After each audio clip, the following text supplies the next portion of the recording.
ఇది నిజం.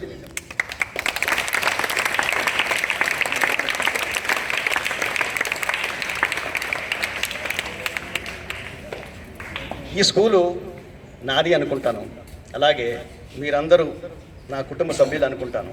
అందువలన మీలో ఎవరికైనా సరే ఇండియన్ ఆర్మ్ ఫోర్సెస్లో జాయిన్ అవ్వాలి అని ఆశ ఉంటే, ఒక అడ్వైజ్ కోసం కానీ ఒక సపోర్ట్ కోసం కానీ ఎప్పుడైనా సరే మీరు నాకు డైరెక్ట్గా ఫోన్ చేయొచ్చు. నా ఫోన్ నెంబర్ మీ హెడ్ మాస్టర్ గారి దగ్గర, అలాగే ఎన్సీసీ మాస్టర్ మాచిరాజు గారి దగ్గర కూడా ఉంటుంది. వీలైనంత వరకు నేను మంచి సలహాను ఇస్తాను.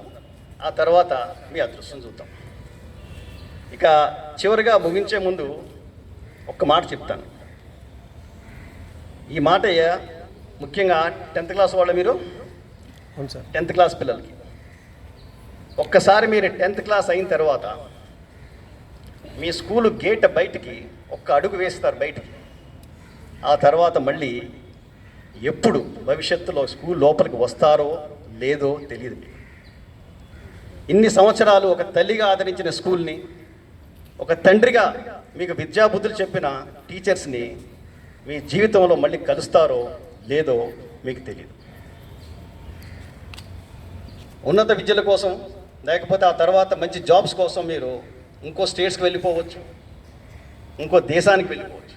అప్పుడు మీకు అనిపిస్తుంది, నేను చదివిన స్కూలు, నాకు విద్య చెప్పిన మా టీచర్స్ వల్ల నేను ఇక్కడ ఉన్నానే, ఒక్కసారి స్కూల్కి వెళ్తాను, ఒక్కసారి మా టీచర్స్ కలుద్దామని అనిపిస్తుంది. కానీ మీకు రావడానికి అప్పుడు అవకాశం రాకపోవచ్చు. ఒకసారి మీకు అవకాశం వచ్చి ఈ స్కూల్కి వచ్చినా సరే, ఇప్పుడు మీకు విద్యా బుద్ధులు చెప్పిన టీచర్స్ ఆ టైంకి ఇక్కడ ఉండకపోవచ్చు. అందుకే ఈ స్కూల్ వదిలి బయటికి మీరు వెళ్ళే లోపల ఒక్కసారి మీరు రోజు నడుస్తున్న ఈ నేలని మీ చేతులతో తాకి ఒక్కసారి ముద్దాడండి. ఇన్ని సంవత్సరాలు మీకు విద్యాబుద్ధులు చెప్పిన మీ టీచర్స్కి పాదాభివందనం చేయండి. ఈ అవకాశం మీకు ఫ్యూచర్లో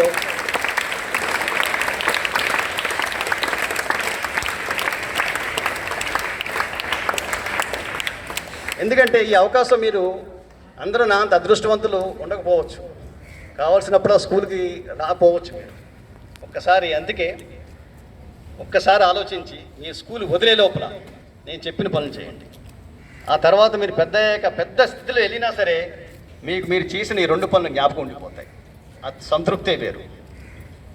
ఇంకా చివరిగా నాకు ఈ అవకాశాన్ని ఇచ్చిన నేను అవకాశం అనను, ఇది ఒక అదృష్టం అంటాను. ఎందుకంటే ఇదే స్కూల్లో చదివి 50 సంవత్సరాల తర్వాత అసెంబ్లీలోకి వచ్చి ఇదే స్కూలు, ఇదే గడ్డ మీద చదువుతున్న మీ అందరితో మాట్లాడడం అనేది నాకు ఒక అదృష్టం. సో ఈ అదృష్టాన్ని కల్పించిన హెడ్ మాస్టర్ గారికి, అలాగే ఇక్కడ పనిచేస్తున్న ప్రతి ఒక్క టీచర్కి కృతజ్ఞతలు చెప్పుకుంటూ జై హింద్.